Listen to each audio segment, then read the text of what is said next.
all the way from Surrey to join this protest, which is going to stop the deportation of innocent student and give them a valid PR status.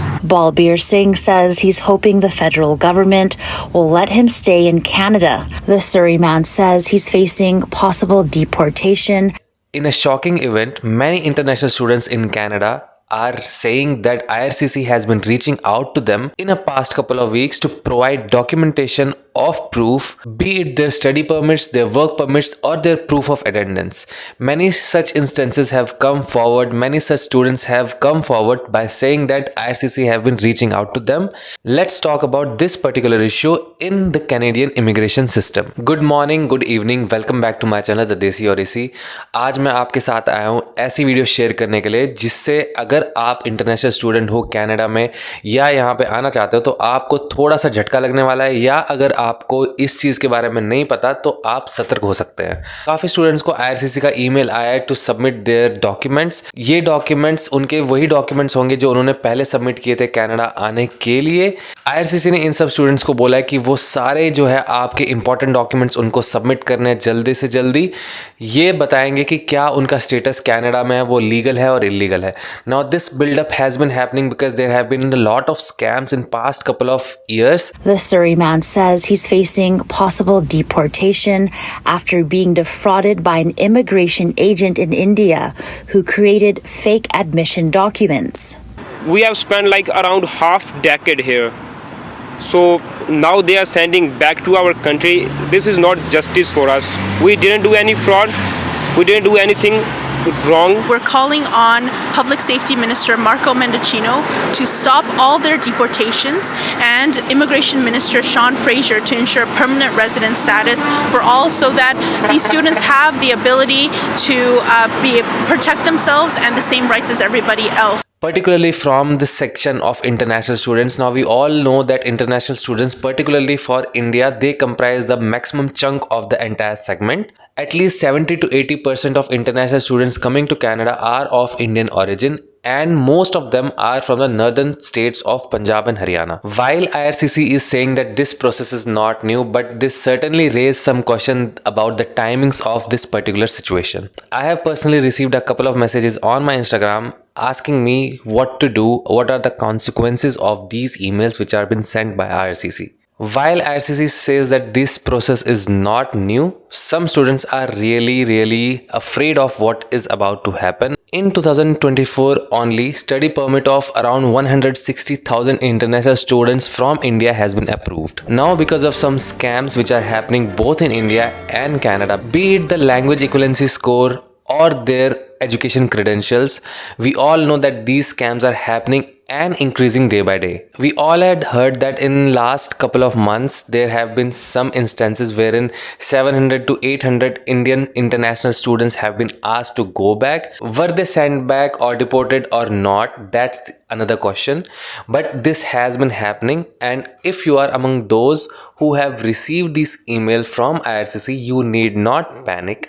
अगर आपके पास अच्छे credential है, अगर आप legally इस country में आए हो, then you have all the rights to pursue your education, to indulge into your work permit and work for Canadian corporations, and even apply for PR when the time comes. Today, a group of international students is breathing a sigh of relief. They allege they were victims of a scam after their school acceptance letters were found to be fake.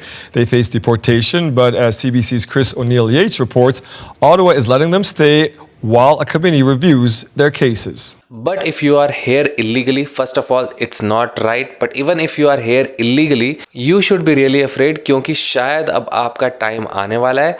अगर आप यहाँ पे illegally हो तो आपको पूरा सतर्क रहना चाहिए भाई। आप अब हाथ पांव मारो, कुछ करो, जैसे आप कनाडा में आए हो अपना स्टेटस बचाने की कोशिश ज़रूर कर लेना। बट हाँ, अगर आप यहाँ पे लीगल तरीके से आए हो तो आप अपने डॉक्यूमेंट जल्दी से जल्दी सबमिट करो।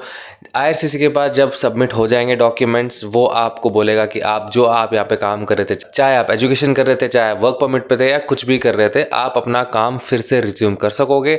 आपको कोई रोकने वाला यहाँ होगा नहीं। एंड उसके बाद जब वो रिजल्ट भी आ जाएगा तो आपको पूरी क्लीन चिट मिल जाएगी। कुछ सोर्सेज ये भी बता रही हैं कि जो इंटरनेशनल स्टूडेंट्स है, फॉर एग्जांपल अगर उनका कोर्स चल रहा होता है तो वो छुट्टी लेके इंडिया चले जाते थे, अपनी कंट्री चले जाते थे, अगर 150 डेज से ऊपर की छुट्टी है तो उनके वर्क परमिट मिलने में दिक्कत हो सकती है। अगर आप वो स्टूडेंट हो यहाँ पे कनाडा में एंड आपने यहाँ पे पढ़ाई करके मेहनत करके आए हो, यहाँ पे पैसा डाल के आए हो, तो इतनी भी ज़्यादा छुट्टियाँ मत लो। I know some classes are online, आपको लग रहा होगा कि ये क्लासेस मैं इंडिया बैठ के कर सकता हूँ या कर सकती हूँ, बट 150 दिन ऐसा मैंने सुनने में आया, ऐसा रिसोर्सेज या डिफरेंट सोर्सेज से पता चलने को आया कि 150 दिन से ऊपर जो छुट्टी लेता है उनको वर्क परमिट में दिक्कत हो जाती है। अब ये कहाँ तक 100% सच है, कहाँ तक 100% सच नहीं है, ये टाइम बताएगा, बट आप प्रिकॉशन ले सकते हो। काफ़ी इंडियन स्टूडेंट्स जो आए थे फेक स्टडी परमिट पे, उन्होंने काफ़ी धरने दिए थे क्योंकि उनको बोल दिया था कि वो डिपोर्ट हो जाएंगे। वो धरने अभी तक चल रहे हैं। उनको अब कैनेडियन सरकार आके बोल रही है आपको कोई नहीं निकालेगा, या फिर क्या होगा उनके साथ आगे जाके हमें नहीं पता, बट ये कुछ ऐसे प्रेसिडेंसेस हैं, ये कुछ ऐसे चीज़ें हैं जिनकी वजह से ये सब हो रहा है यहाँ पे, because the system is being exploited by some bad actors, and उन बैड एक्टर्स की वजह से सबकी नाक में दम हो गया जो यहाँ पे लीगल तरीके से आए हैं। अब ये जो पीछे हुआ था ये तब पता चला था जब पीआर सिस्टम में इन्होंने फाइल डाली थी वहाँ पे कि इनको पीआर चाहिए था, तब जाके उनको पता चला था कि ये स्टडी परमिट इनके नकली है, इनके IELTS स्कोर नकली है। दैट्स वाई जो वो डिपोर्टेशन का जो सीन था वो क्रिएट हुआ था। ये एक ऐसा स्टैट है जो मेरे को भी अभी पता चला है कि 529,000 एप्लीकेशंस आई थी, LOAs आए थे, जिनमें से 492,000 जो थे एप्लीकेशन उनको वेरीफाई कर पाई थी IRCC, एंड जो 17,000 के आसपास एप्लीकेशन थी उनका कोई भी सिस्टम में उनको जो है लीगल परमिट्स नहीं मिले थे या डॉक्यूमेंटेशन नहीं मिले थे, इसीलिए उन 17,000 एप्लीकेशन को डायरेक्ट कैंसिल कर दिया गया है, and most of these are from India. ये तक सुनने में आया है कि इंडिया में कुछ एजेंट्स को 3-3 साल की जेल हुई है जो ऐसे नकली एडमिशन्स कनाडा में दिलवा रहे थे। A man accused of duping international students destined for Canada has now pleaded guilty in provincial court.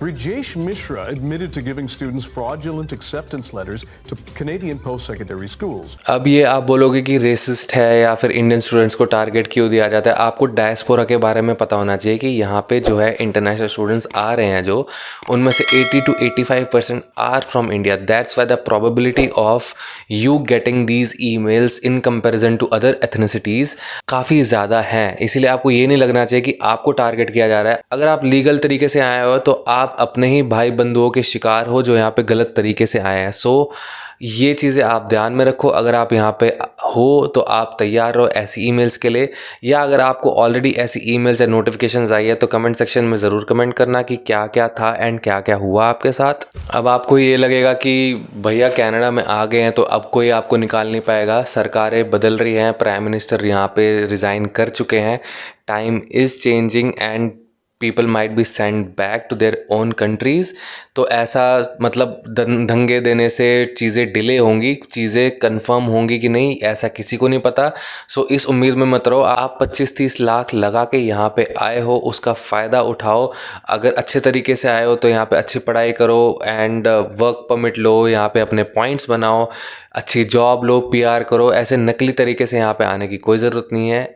बहुत ही शॉर्ट टर्म तरीका है यहाँ पे आने का। अब वो टाइम चला गया है कि यहाँ पे लूप होल्स इतनी आसानी से आप पूरे क्रैक कर पाओगे। इतना भी आसान अब नहीं रह गया कनाडा का इमिग्रेशन सिस्टम। अगर आप यहाँ पे आ भी गए फिर भी क्या 540 के आसपास का PR का स्कोर चल रहा है इस वक्त। ऐसे आप हल्के फुल्के जो डिप्लोमा मिल्स से अगर आप यहाँ पे पढ़ाई करने आओगे, आपका यहाँ पे जो है एडमिशन हो जाएगा, बट आपका यहाँ पे PR लगना काफ़ी मुश्किल है। सो जो आपका डिसीजन है कनाडा आने का या कनाडा में रहने का, ये काफ़ी इंपॉर्टेंट है, सोच समझ के लेना इसको। सो अगर ये न्यूज़ आपके लिए इंपॉर्टेंट है तो इस वीडियो को ज़रूर लाइक करें, शेयर करेंगे आप अपने दोस्तों के साथ, तो उनको इंसाइट मिल जाएगा कि अगर वो यहाँ पे लीगल तरीके से आए हैं तो उनको टेंशन लेने की कोई बात नहीं है, एंड अगर वो इलीगल तरीके से आए तो उनका टेंशन लेना जायज़ है।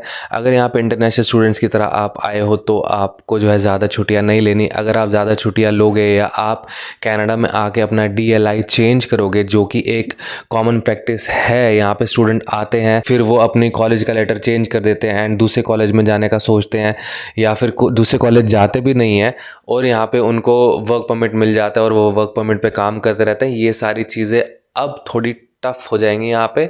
तो अगर आपके लिए ये वीडियो हेल्पफुल है या आपके कोई दोस्त यहाँ पे आ रहे हैं उनके लिए आपको लगता है वीडियो हेल्पफुल है, कृपया शेयर करें एंड लाइक करें इस वीडियो को, कमेंट करें। I will see you in the very next video. Till then goodbye and take care.